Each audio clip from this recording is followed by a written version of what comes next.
Hey, greetings, everyone. Welcome. Thank you so much for attending our Macro to Micro Power Hour. I'm Samantha LaDuc, founder of LaDucTrading.com, and I'm joined by our MacroAdvisor EDGE manager, Craig Shapiro.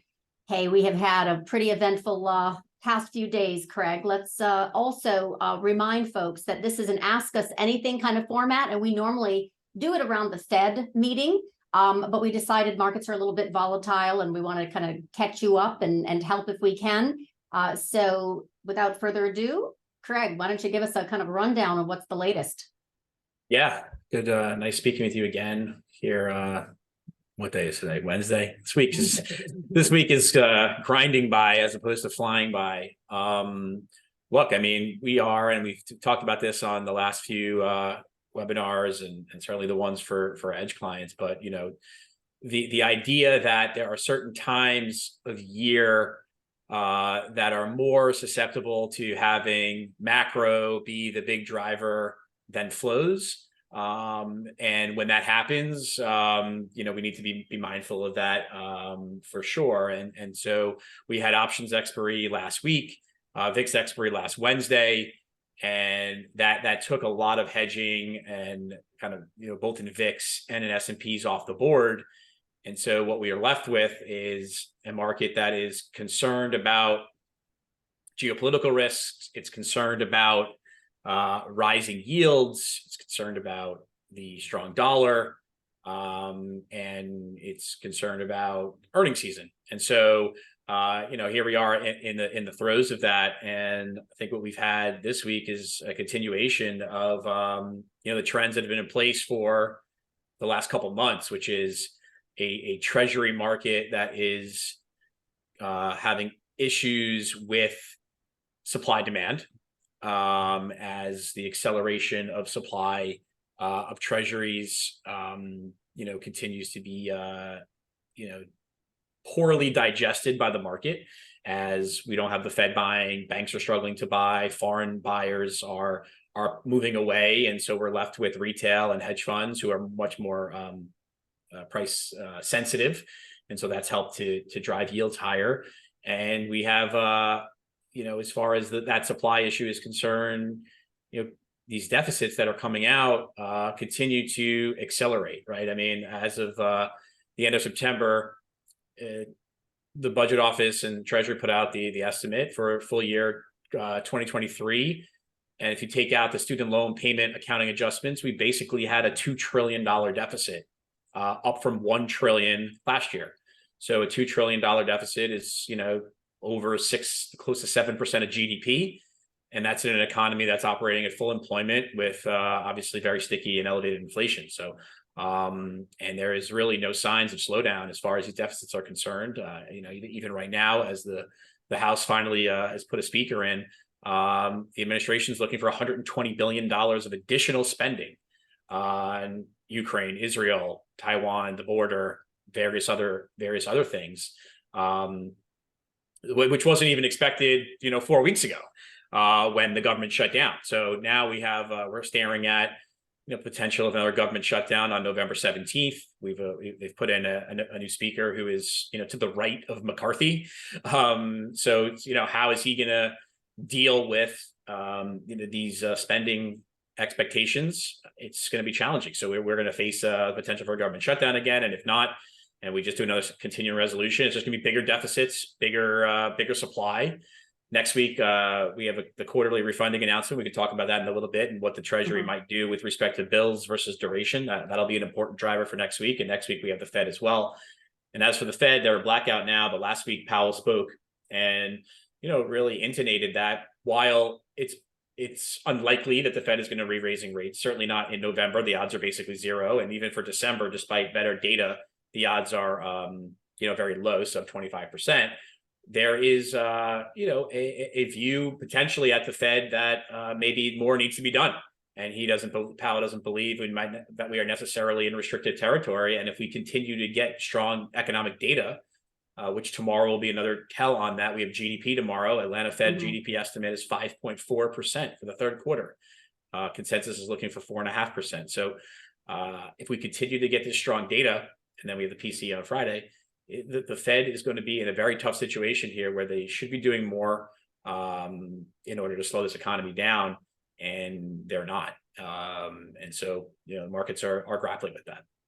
So much of that GDP print tomorrow, though, is inclusive of government spending. So we've got to parse that out. Is PCE of interest to you, which comes out on Friday? I'm always looking at jobless claims on Thursday morning, but in particular, kind of flat to rising inflation is, again, a nice tailwind for yields, and not that they need it with geopolitical risk and just rising risk premium. But what do you think is the deal there in regards to the PCE? What are you expecting?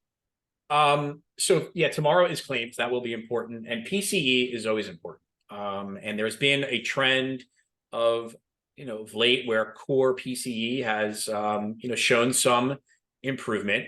The issue is that core services PCE has really not shown much improvement, and so that's core services ex housing, and that data point on the CPI was actually a very concerning figure. It was up towards 0.61% month on month. It was the third month in a row of gains on a sequential basis. So I think there is hope that from the Fed that they will see more momentum on this core services ex housing inflation print. But to the extent that that does not happen, that is a very big concern because we are not seeing a slowdown in the labor market commensurate with a return of inflation back down to 2%, because the labor market, the strength of the labor market and wages is the biggest driver of core services ex housing inflation.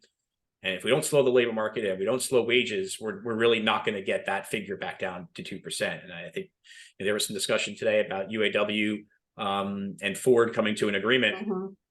So the idea there is a 30% all-in rise in wages and benefits over a 4-year period.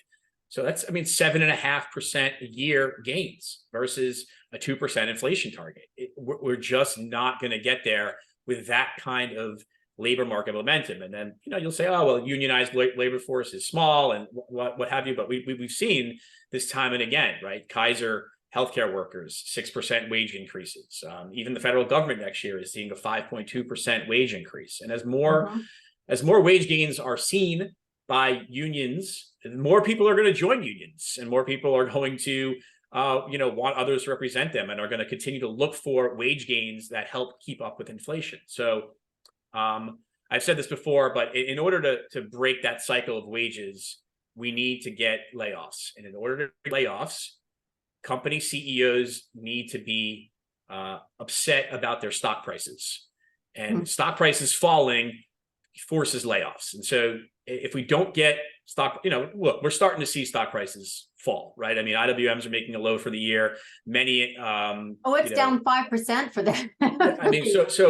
Many sectors that are away from big tech and away from energy are starting to see some layoffs. But where the biggest employers, whether it's the Amazons or Walmarts or whatnot, they're not there yet. So but more stock price underperformance will lead CEOs to start making decisions about payroll and employment for next year, and that's how you kick off this cycle of stocks down means job cuts, which hits the wage market, which is how you bring core services inflation back down to 2%. So that's a dicey setup for equities, in that environment.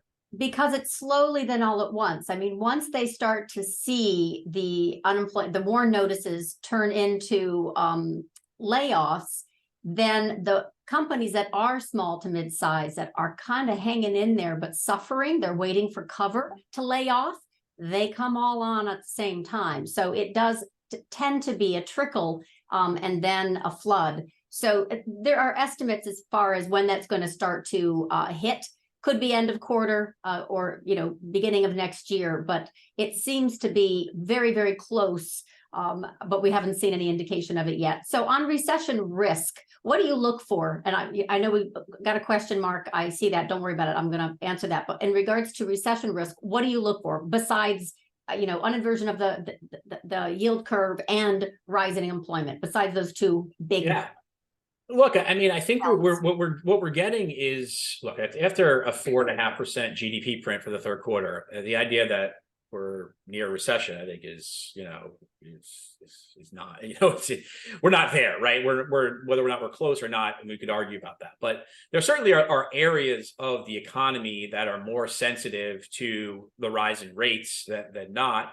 And so the question is, are we going to have these rolling recessions where certain sectors go into recession, other sectors are doing well, and then as those fall down, other ones come back up again, and so the broad economy doesn't fall? Or are we going to get something that's much nastier, where credit spreads start to widen out and companies start to struggle? We get these layoffs. Ultimately, I think we are going to get the latter case. I mean, the idea that we could have an economy that sees 500 plus basis points of interest rate hikes, off zero, and continued quantitative tightening, and not see a more protracted slowdown in the economy. I think and get inflation down to 2%. I think that's not going to happen. But it's taking longer than anybody thought. And that's because, as we discussed, corporates and for the most part, and households have termed out their debt for, during COVID at low rates for long duration. And so that window, that maturity window is further than it normally would be. And so from a high yield perspective, there'll be some maturities next year, but really the wall doesn't really kick off until 2025 and 2026. As far as households are concerned, look, I mean, people who have a low mortgage, they're locked in, they're not moving anywhere. And so what we have is a housing market that's very bifurcated, where people who have homes with good mortgages are not going anywhere. People still want, but people who have jobs without homes can't find homes. And so I think you probably saw today, new home sales in the US hit an 18-month high this month. So again, is the housing market slow or not slow? I mean, it's hard to really argue that housing is leading us into a recession when we're printing new highs in home sales. So I think it's more likely that we're going to see this turn in the data in the first quarter of next year. I mean, PMIs, service sector PMIs, in the low 50s. I think that'll gradually roll over. And if energy prices stay firm, amidst the geopolitical, there's going to be consumer wallet share that moves to energy and away from other things. So that's a headwind. But look, ultimately, calling recession or not, I mean, I think is, it's fun to talk about, but whether or not it matters for making money, I don't really think it really matters. The Fed's mandate is employment and inflation. And in order to bring inflation back down to target, they need to get the unemployment rate up. And so that's where we're going.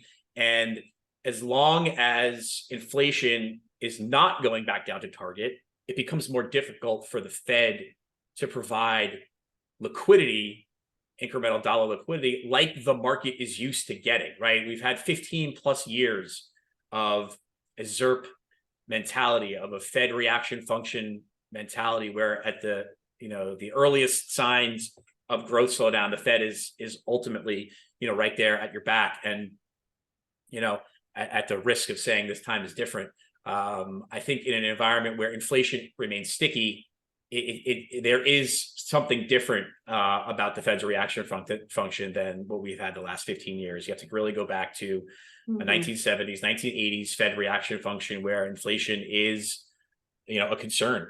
And so a market that thirsts for liquidity is not going to find it at the hands of the Fed. And as growth slows and inflation is sticky and that stagflation sets in, that's a toxic environment for risk taking, in my opinion.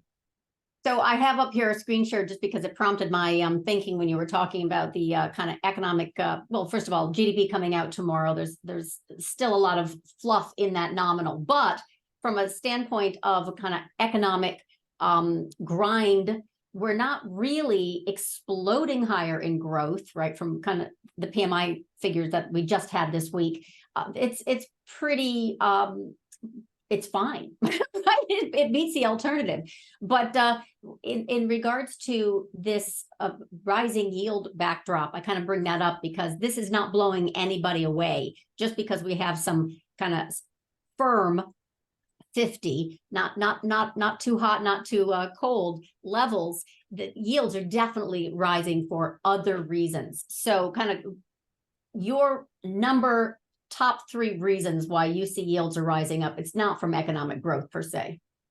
Yeah, look, I think that the yield story is multifaceted. I think the Fed has, talked about the idea that they're perplexed by the move in the long end. In my view, it's clear that the U.S. government deficits are becoming more top of mind. And, I think people are, are cognizant that the U.S. government has exploding deficits and can't really ever rectify those, but it hasn't been a problem before. But now the reason it's a problem, or it's becoming more of a top of mind problem, is you see the dysfunction in DC. You see neither side really willing to cut spending in any material way. And neither side wants, feels like look, the Democrats want to raise taxes, but Republicans are very much against raising taxes. So if we can't raise taxes and we can't cut any spending, and you have the two front runners in Biden and Trump, who are both basically deficit busting, spenders, where do we ever get to a point where relief the government will stop the insanity, right? I mean, a $2 trillion deficit at full employment, it's crazy, really.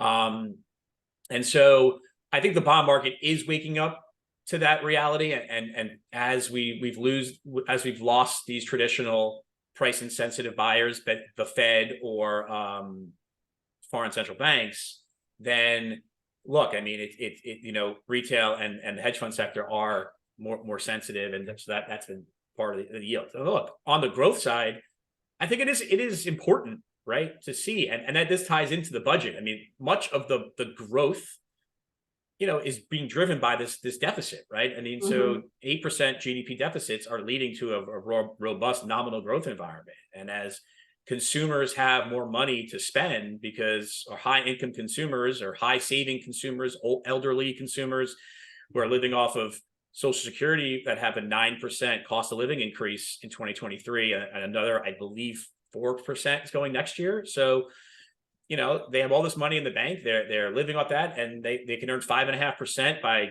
investing in a bank, really, and CDs or in 3-month treasuries. So that spending is going right back into the economy. So I think that's another reason where the Fed has said we need to be higher for longer. The bond market is saying, okay, higher for longer means 10-year yields need to be higher and 30-year yields need to be higher. And so we're getting both of those dynamics in play. And then the last thing I'd say on inflation is, amidst the deglobalizing world with poor demographics, where wages and labor are likely to remain tighter and energy is likely to remain tighter, and supply chains need to be built out because we can't trust our enemies anymore, that's inflationary. And so if that's inflationary, then, bonds and inflation volatility is rising. Bond prices need to fall and yields need to be higher to, compensate investors for that risk of inflation. Mark asks a question in regards to kind of why I still see yields rising, and you just kind of summarized it well, and not even the geopolitical side, but risk premium that is being demanded in the higher yield regime. Can you talk a little bit about term premium, just because it makes a big impact on the stickiness of these rising yields? Yeah, so look, term premium basically is the compensation.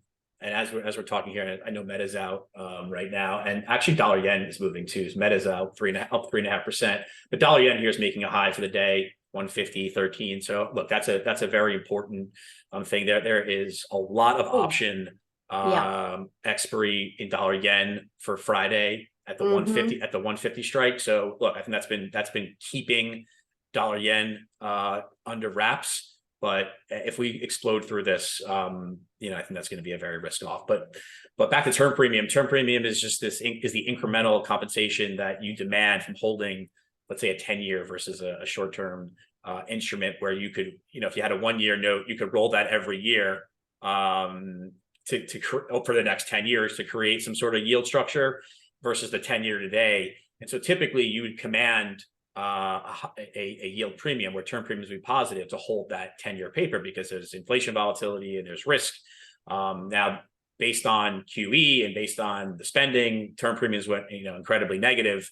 But there are now, and that was exacerbated by the Treasury's decision to do more bills, less bonds, to spend down the TGA. So there was a dearth of Treasury supply in the market for the first 6 months of the year, which really took term premiums down to very significant levels. What we've seen over the last couple of months is term premiums moving back to neutral and now are modestly positive. So there is some incremental compensation that is being earned from by investing in the long end versus the short end.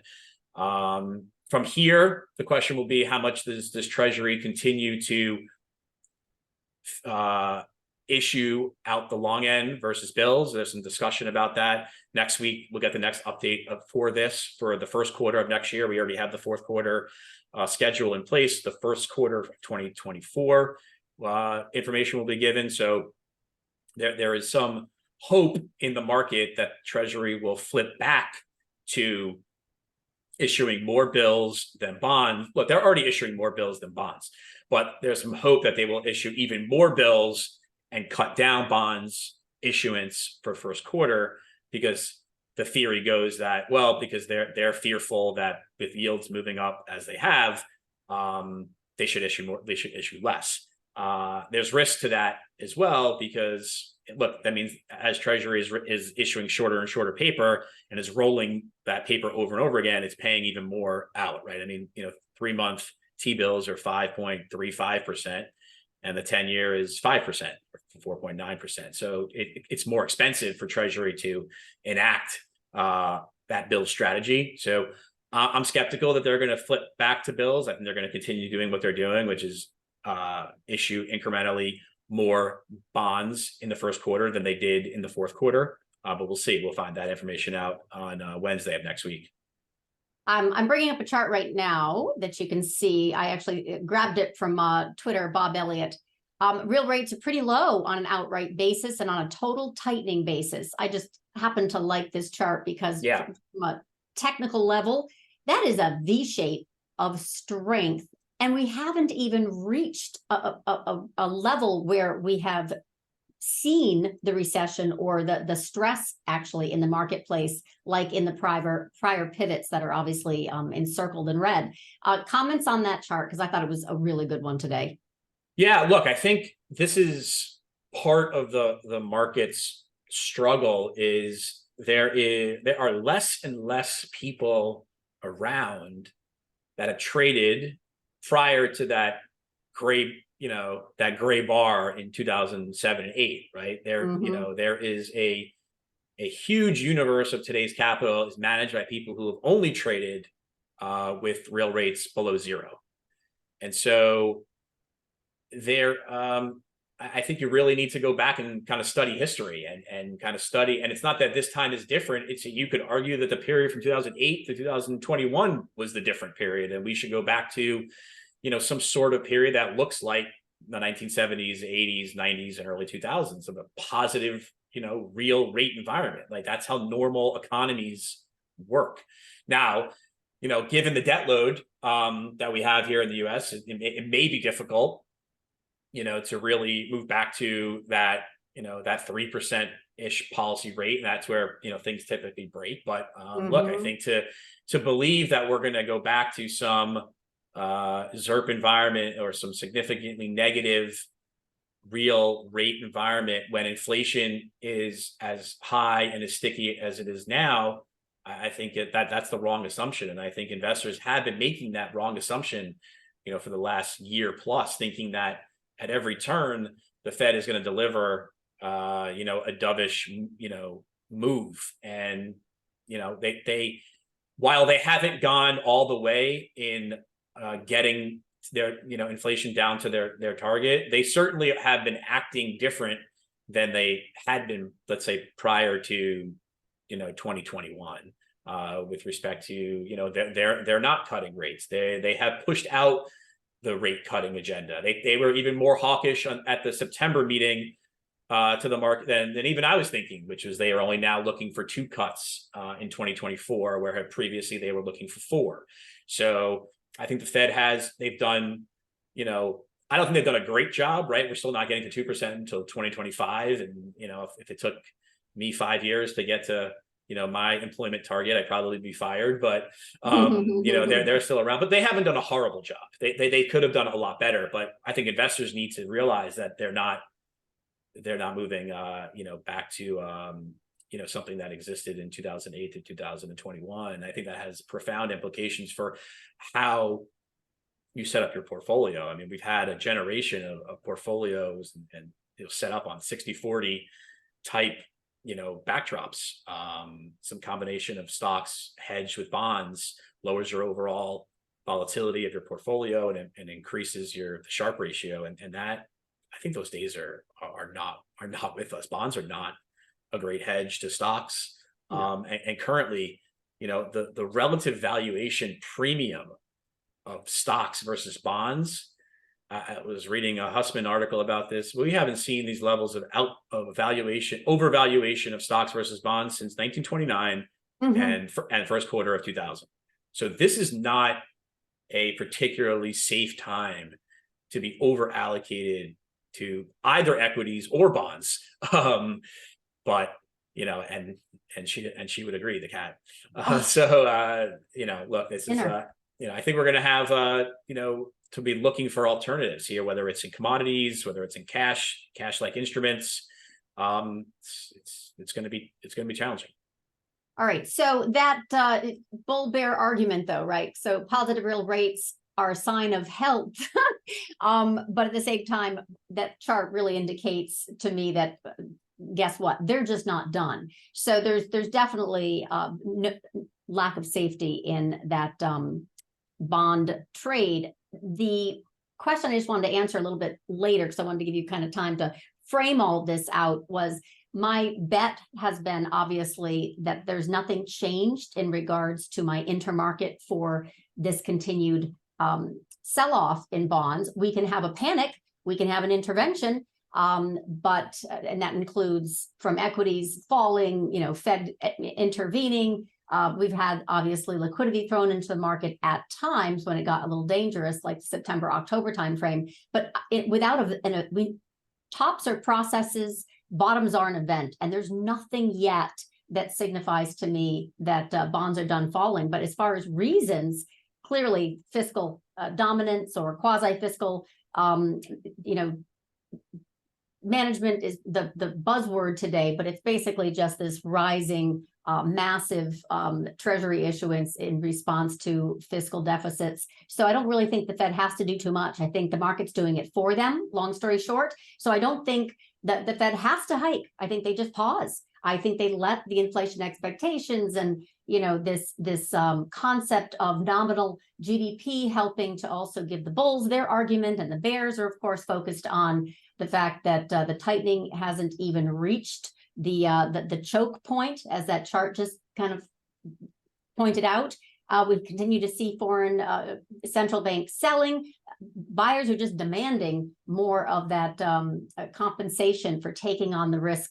So I don't see any reason for this short to end without some type of intervention or event. So I think they're going to continue to rise and bonds are going to continue to fall, and we'll have some panic moments of buying, but otherwise not safe.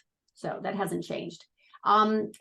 Georgie's asking about realistic scenario of restocking cycle helping the ISMs turn up, and also while services roll over, essentially the reverse of what has happened of late. Any suggestions as to kind of the back? Yeah, well, look, I mean, I think there is some case to be made for that.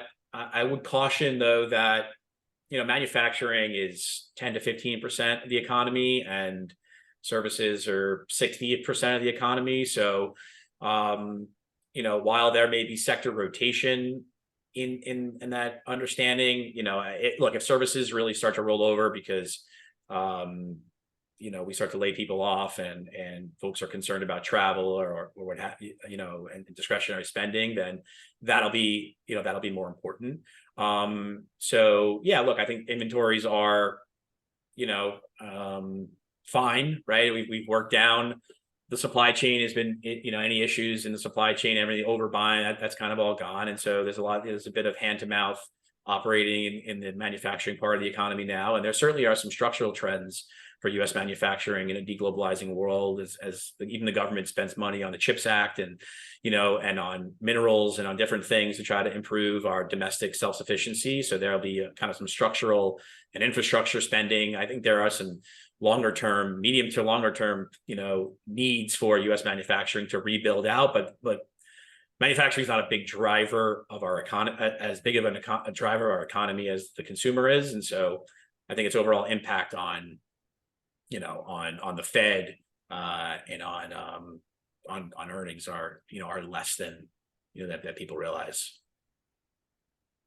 And what's your kind of view of year-end performance given the macro headwinds? Now, right now, we don't have the flow, if you will, the CTA buying the positive gamma to really provide this tailwind for equities, and earnings are disappointing overall. And today and this week, we have like 32% of the S&P report. So we'll get a much bigger picture. But long story short, we have the macro triggers right now that are helping the market to soften. What's your kind of end of year scenario for?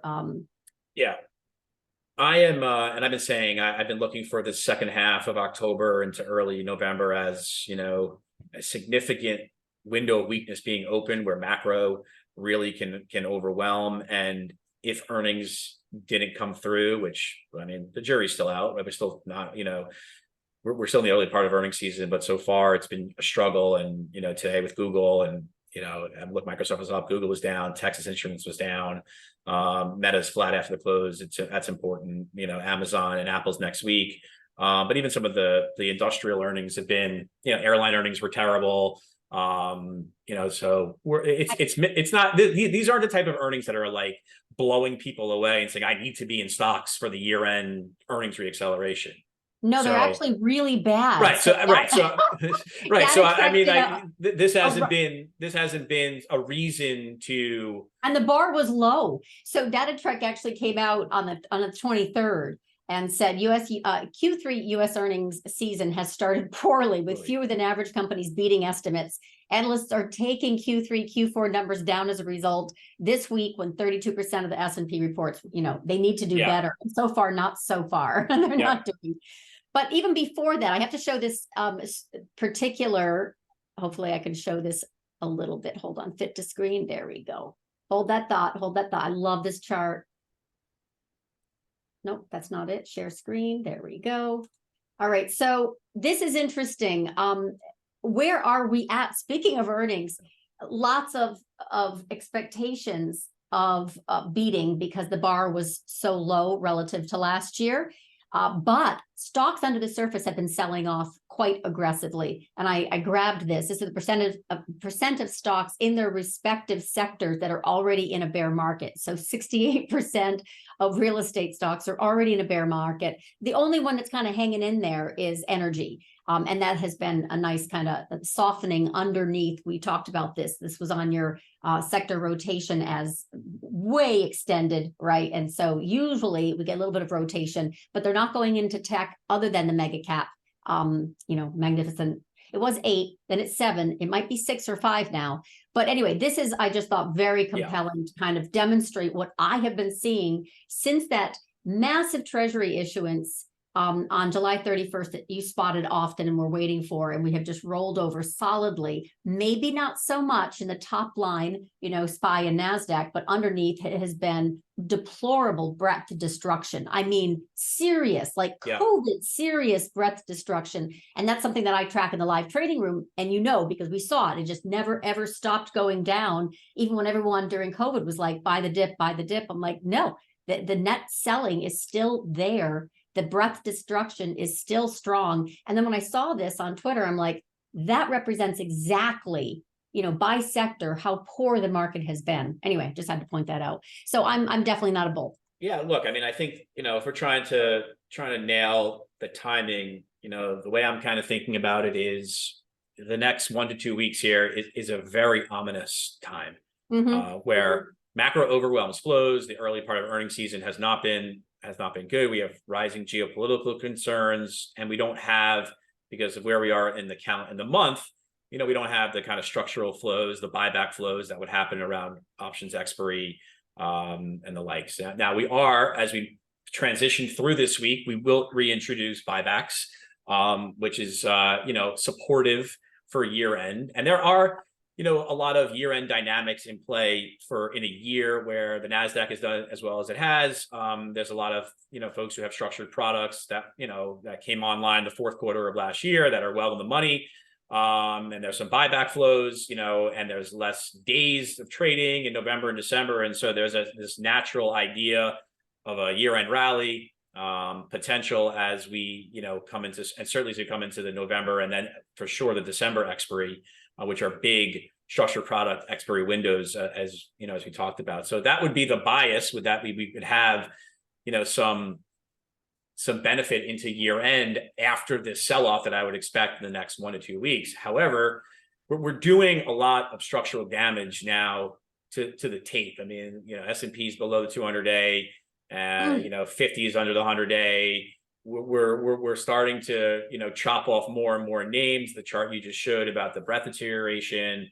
So look, these are the ones that matter to me. I mean, all of that is because we have such an incredibly strong macro risk backdrop of dollar and yields. I mean, this is the dollar on a weekly. The longer it stays above this kind of 105, 106 area, the more bullish it gets. This is on a daily.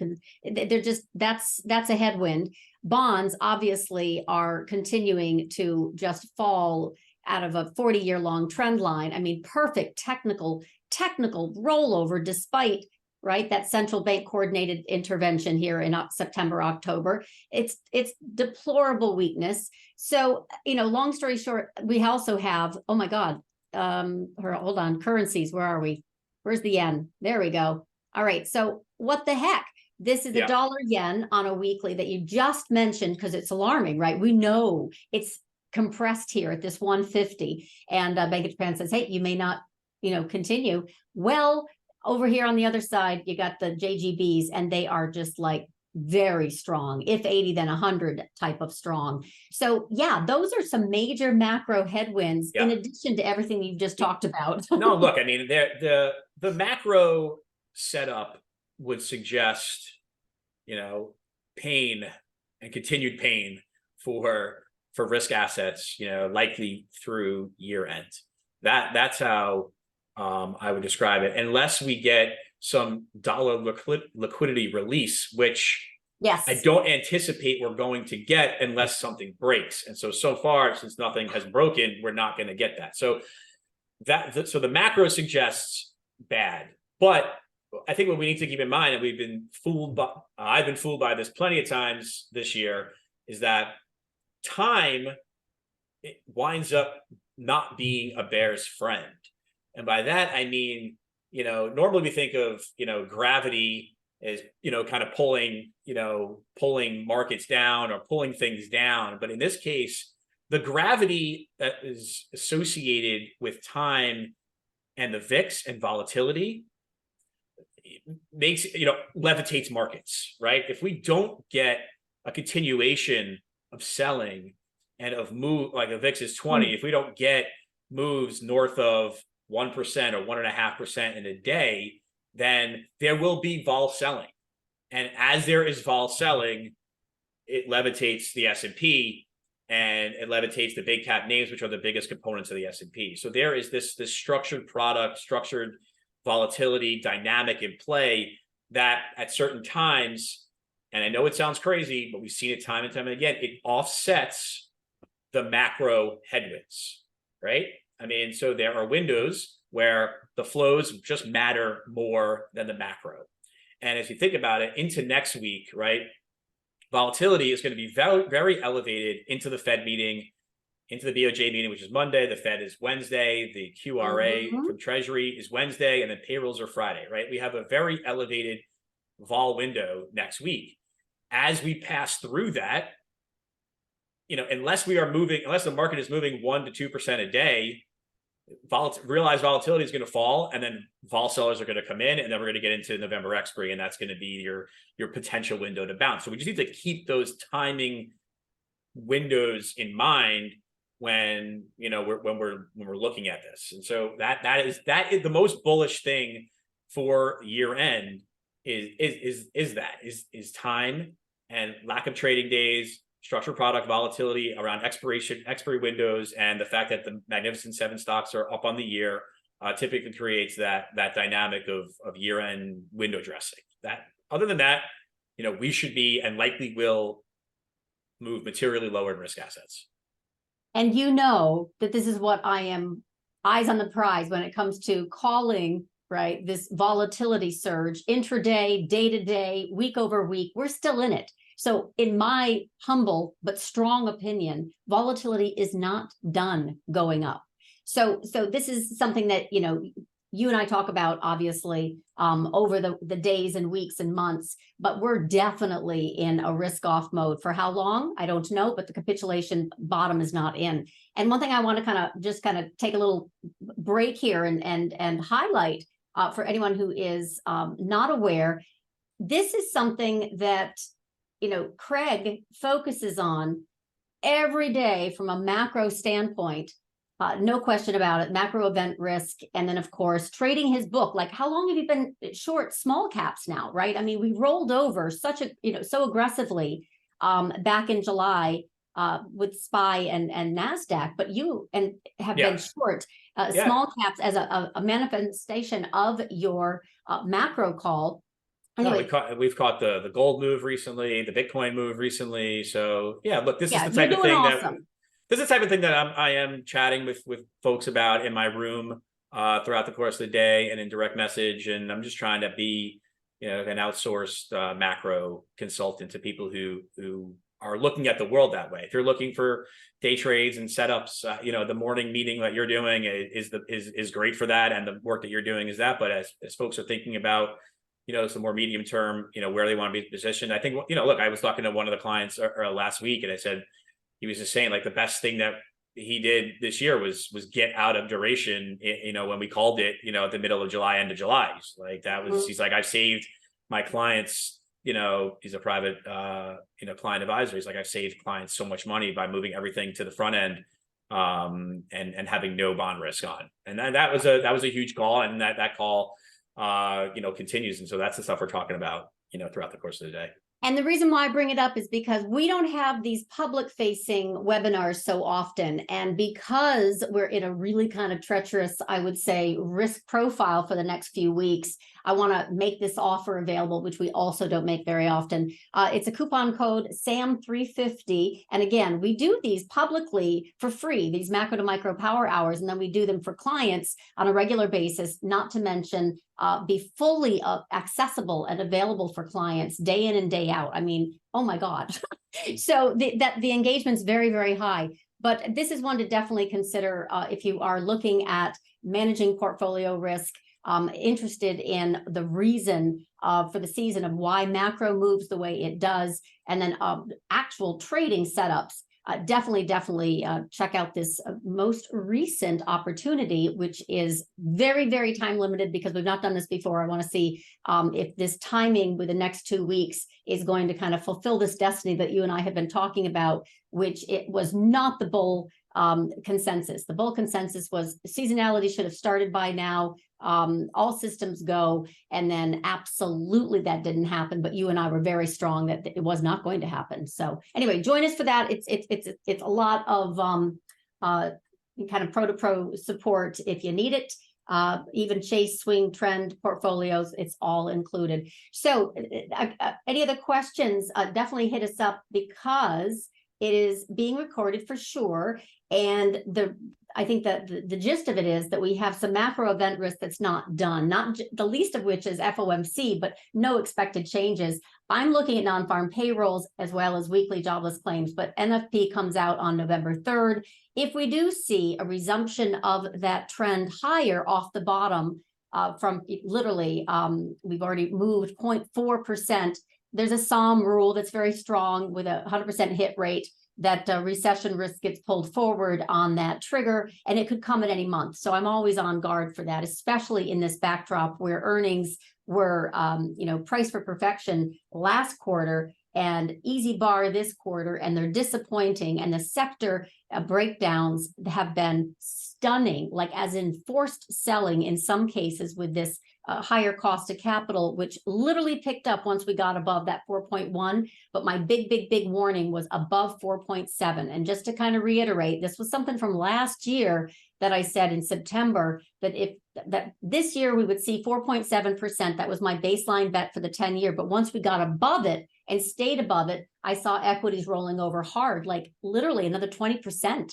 So whenever we triggered that 4.7, I've been on client alert, warning, this is not a drill.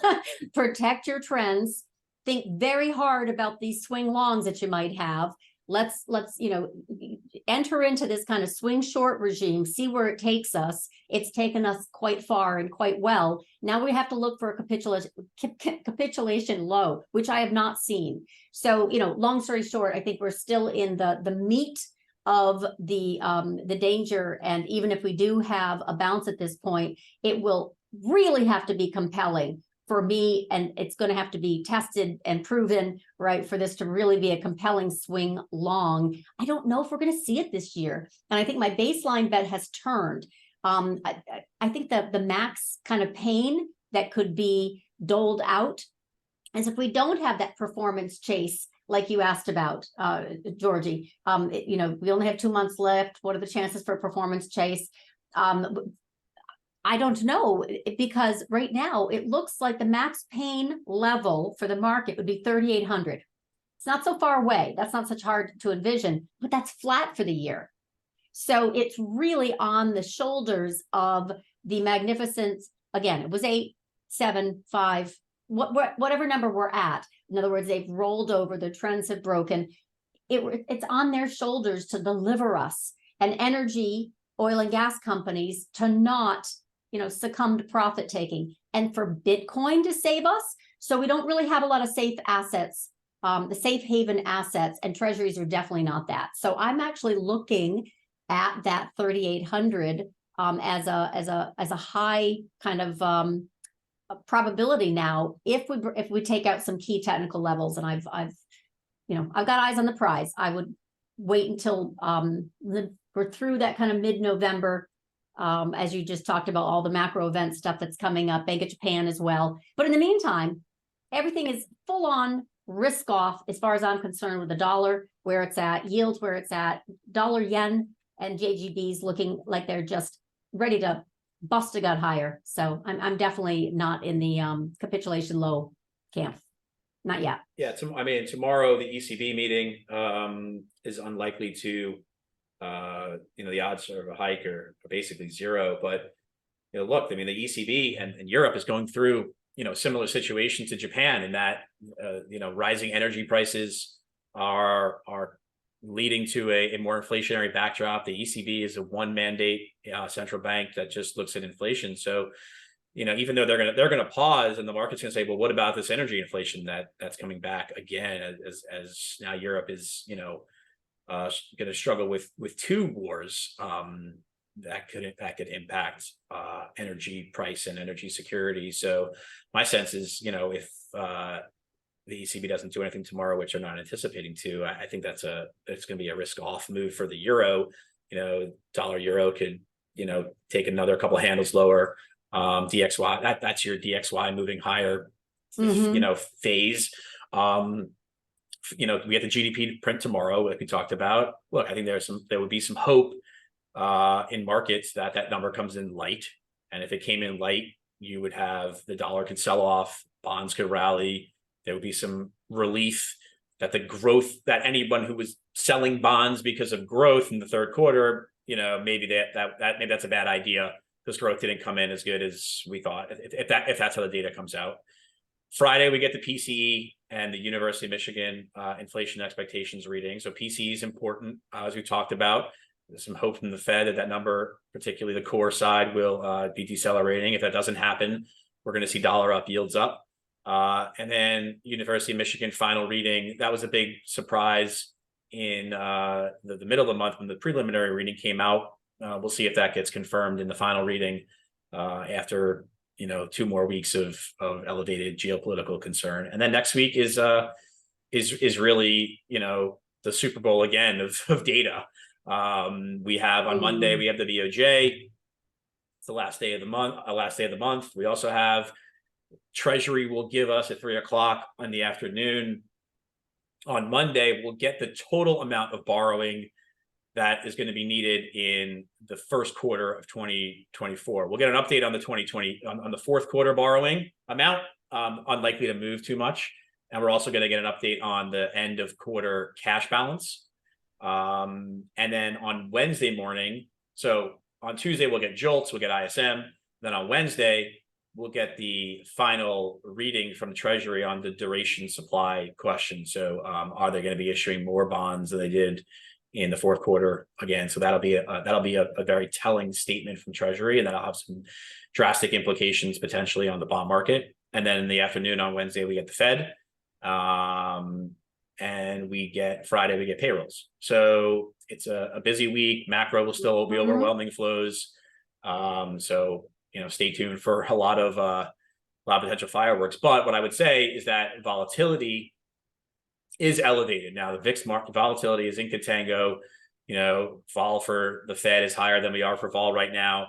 So, as we push through those dates and they come and go, as time moves on, there will be kind of this natural vol selling unless we get some negative surprises. And, I don't suspect, I think it's gonna be hard for the Fed to hawkishly surprise the market. I don't know why they would do that at this point, but you never know. There's no update on the dots or on the economic readings, but Powell will give a press conference and he will, address the move in the bond market and whether or not that's doing the work for the Fed for them and what they think about the recent inflation data and the like. So look, I think a hot PCE on Friday is likely to take the odds up for the December meeting, which right now are pretty low. And I think that is something that will be, risk off, because I don't suspect markets are going to take kindly to another rate hike this year amidst, what they're seeing geopolitically. And I don't see it, period. I don't think they have to. Can you comment on small caps and your position? I happen to be putting up a chart that is monthly relative. It's a ratio relative to SPX. And recently it took out the 2008 lows. So it's a little chunky looking, but it's literally IWM to SPX. So you asked a question about the kind of levels down here. Where do we go from here? We're already down 5% on the year. We've already broken below, and Craig has been spot on saying this is where you're going to have the major representation of weakness due to the rising yields. I am saying this is not a value shopping network here. This is a value trap right now until we can get some stabilization. So I actually think this is just like bonds. Honestly, they're not safe. Yeah. Look, I mean, IWM now has taken out, I think, as of today, and it had done this before, but we're below now the pre-COVID high for IWMs. So look, I think, structurally, at least 40%, maybe even more of IWM are not profitable companies. So, look, we have financial leverage, operating leverage in these companies. They are more apt to be hit by the rising cost of capital. and sticky cost of capital. So that there's more refi risk in these names. There's a heavy financials component in here, regional banks and other financials that are going to continue to struggle in Here, look at my chart again. So there's a lot of them right there. I still think IWMs are, look, they've relatively underperformed for sure, but I don't really see a reason why capital is going to try to find a bottom in IWM this year. I think what you'll likely get is people who are looking into next year and are there may be some I want to get out of tech and big cap and into, but there may be some trade at the beginning of the year where folks want to reallocate. Cheap. At some point they'll be cheap enough. But the truth is right now, like I said earlier, relative to bonds, Russell valuations are basically at the all-time highs. So this is still not cheap. I mean, if I were looking for a target here, there's a gap to fill at from middle of 2020 at like 161 and change, and then the 61.8 retrace of the entire COVID low to the entire high is down at 152 and change. So I think those are some short-term targets here, and then maybe it needs to bounce around the 152 to 170 level. Whereas, look, for the most part, for the last 2 years, it's been bouncing between 170 and 200. Maybe the new range is 140 to 170, right? And we have to start carving out this new lower range over the course of the next 6 to 12 months. So I think that's a very unless there's a very high potential. Unless this happens. Look, when credit ultimately starts to widen out, we will have a very precarious setup for small caps and for many cyclical names and for the markets in general. I think there is still in 2024, broadly speaking, not as much in the way of maturities, but 2025 there is a huge amount of maturities that start, and then again in 26 and then 27. I think what many corporates are looking for or hoping for is some bond market rally here, maybe in a slowdown or something else, in order to find times for them to refinance. But the window has largely been closed for certainly the last 3 months, and unlikely to reopen unless dollar liquidity is brought back into the market. And the question is, why is the Fed or Treasury going to bring in dollar liquidity into this market at this point? And the reason that could happen is because Treasury market starts to dysfunction. Hasn't happened yet. Some banks start to really struggle again. Hasn't happened yet. Some country somewhere starts to blow up and we start to see spreads blow out. Hasn't happened yet. So I think it's likely to happen. And this is my argument for the next 1 to 2 weeks of risk, and maybe risk into the end of the year. We are going to see things break, and that has a high likelihood of bringing the Fed liquidity idea back into play. But we need to do the order of operations first. We need to get the pain first in order to bring in the liquidity.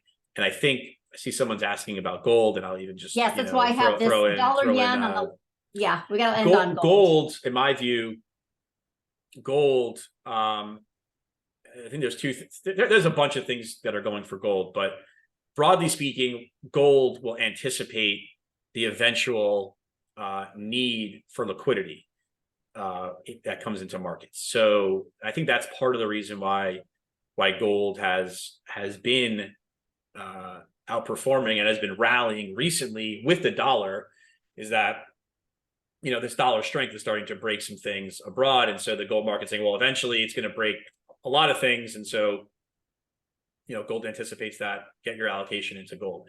Gold also does well in times of geopolitical concern, and gold also, from a structural point of view, as the U.S. Treasury asset, the neutral reserve asset of the global financial system, is coming under tremendous pressure and tremendous volatility.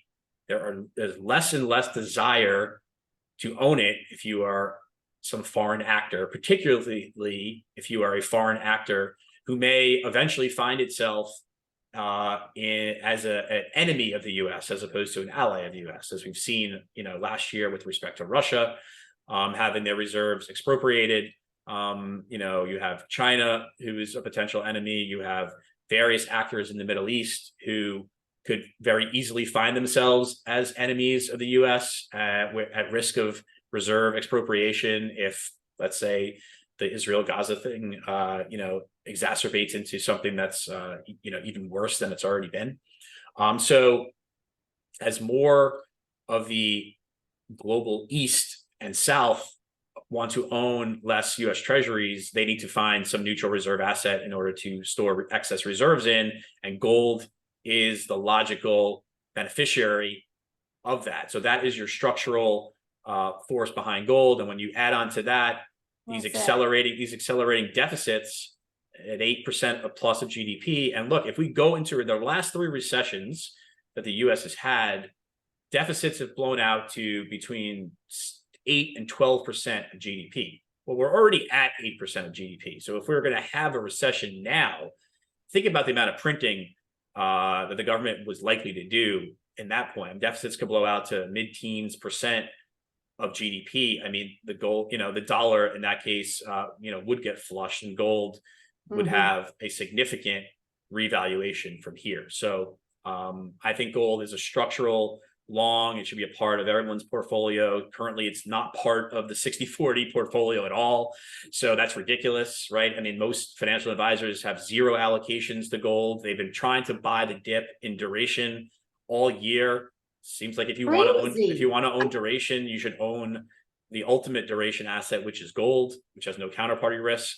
So I see more and more folks who will be allocating some percentage of their wealth to hard assets, particularly gold, for the course of the coming months and quarters. Now, if you're looking for a high octane play on this idea too, I think that's where Bitcoin comes in. I think Bitcoin is, rallying for a lot of reasons. One of which is this ETF drama that's going on. It seems as though the SEC is going to allow for a Bitcoin ETF, which really I don't even think is going to be such a huge deal, but it may actually ultimately be a near-term sell the news event. But Bitcoin also benefits from these same dynamics as gold with its fixed supply, and in countries that are becoming more or having issues about inflation, whether it's Nigeria right now is having a big problem, Turkey, Argentina, and clearly nations that are finding itself, in geopolitical issues and having war issues where there's no currency or there's no ability to store your wealth, and you're being forced to flee your home potentially. The only thing you can leave if you can memorize 12 words, you can leave with a lot of wealth, or you can leave with whatever wealth you have. So there is a dynamic in play where Bitcoin continues to take share of the global monetary system. It's a $500 billion asset. It's just too small if it's going to become part of the financial system in a multipolar world. So I think Bitcoin kind of fits as a follow-on to the reasons that I'm constructive on gold. All right. I think we can end it there. And I want to thank everyone again for showing up today, asking some really great questions. And we will do this again, probably FOMC timeframe, just because we'll see if there's any news also that kind of leads up to non-farm payrolls being a little bit more eventful on the 3rd. But otherwise, any final words? I think we've kind of covered everything. No, I think we've hit it. I mean, I didn't talk about oil, but we can do that another time. Yeah, look, I mean, I think the gold was. Oil and gold right now are kind of, I think, are in a lot of ways similar. I mean, look, I think if the Middle Eastern situation gets worse, and it potentially can, right, with how Iran is, has dragged itself in, and the U.S. is finding reasons to fight there. I mean, if we were to get some sort of blockade or boycott, whatever it is, where oil supplies are, I mean, oil could gap pretty easily. If Iran decides to close the Strait of Hormuz, oil is going to move $20 in a flash. So that's on the back of people's minds, I think, as you go into every weekend, that if something were to happen, which is why volatility rises on Fridays now, and why gold and oil seem to rise on Fridays. And then if nothing, if the world doesn't fall apart over the weekend, we get that vol selling on Monday, which is why the markets go up on Monday. I think the Nasdaq is up 15 of the last 16 in a row. And it really just has to do, I think, with the way that volatility goes out on the weekend at an elevated level, and then you lose these 2 days of time, and then 100%. nothing happens, and then vol gets sold on Mondays, and markets elevate. And that is just a mathematical certainty. And that's why you're until getting it isn't but we need unfortunately unfortunately for the world, if we get a weekend event that leads to vol going up, no one's going to like what Monday looks like. Yeah, because it's going to be a real disaster. It's going to look like it'll be a limit down. There'll be a lot of concern. It could, is it going to happen this Monday? I don't know. I don't know, right? You have no idea, which is why vol goes out at a bid on Fridays now, with the geopolitical risks. But I can tell you with my intermarket analysis assurance that VIX is not done going down. So I know 2021 is typically where they sell the heck out of it, but it's started. I warned on September 18th, VIX. It's time. It's not done. That's all I can say. That's all I can say. We're in this period of warning. That's why we did this thing today. Yeah. And we wish everyone a great rest of the week. And thank you so much for your questions. Thank you so much for your comments on the discussion. Again, you know where to find us, LaDucTrading.com, and gave you a little coupon code SAM350. So use it while it's hot. We wish everyone a great rest of the week. Cheers. All right. Take care. Bye.